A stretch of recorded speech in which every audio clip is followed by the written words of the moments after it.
What? That's going to be in the book. Yeah, probably.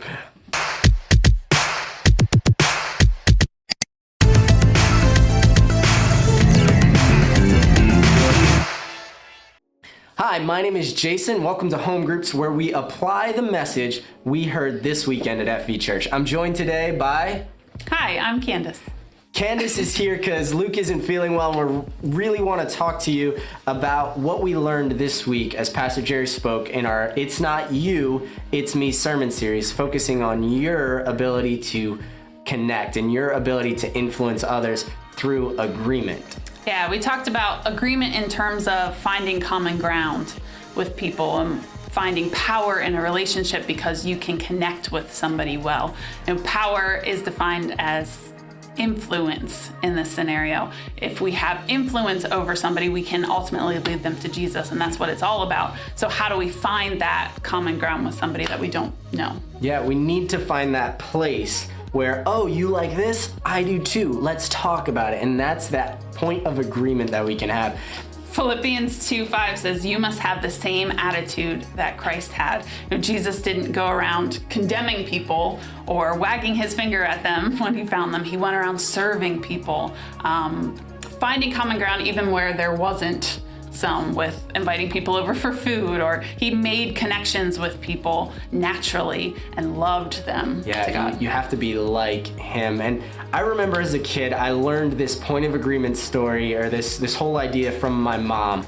My mother smoked my whole life, and whenever we'd be out and about, if she didn't have a cigarette or a lighter, she'd just walk up to somebody and say, hey, do you have a lighter? Hey, can I borrow a cigarette? And then she'd smoke and she'd talk to them.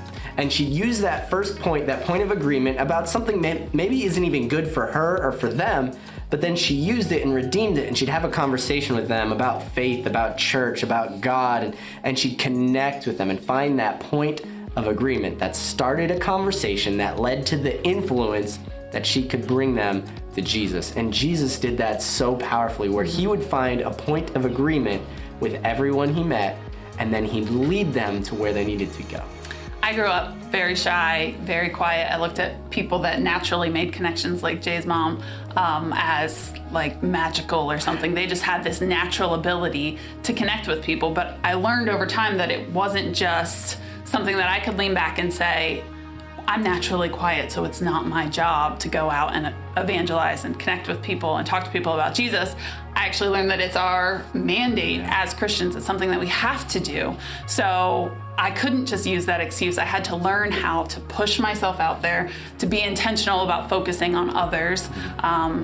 Practical things like being the first to say hi and asking people where they're from or what they do, instead of focusing on myself and am I doing the right things in this scenario? Am I being awkward? Am I being weird? Focusing on them and asking them questions, being interested in their life. There are a lot of things that we can do to become the point of agreement. You know, it's said about Jesus that he hung out with people who were nothing like him, and people who were nothing like him wanted to hang out with him. Mm-hmm. And now maybe I don't have the same things in common with you. Maybe you're not the person that I would really like to be around, but I can find something that we have in common, something that we enjoy together. You know, I'm not big into sports, but maybe you like the same movies I like, or maybe we can find an interest in music. There's something that we can agree on, and it takes a lot more work to find the thing you agree on than to find the thing you disagree about. Facebook is filled with arguments, and that's what the comments section is for on YouTube, is for arguments.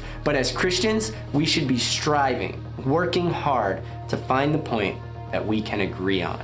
Yeah, so in home groups this week, let's talk about us, specific things that we can change. Not some people do this, or I see people do this on Facebook or something, but what can you change in actual life? What can we do to find common ground with other people? As you apply this, use sentences like I can, or at my work, not they do this, or I know someone who.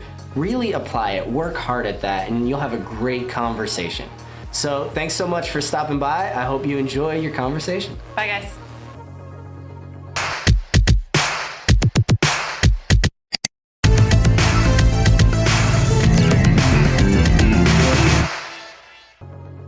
We're really excited to talk about how excited we are.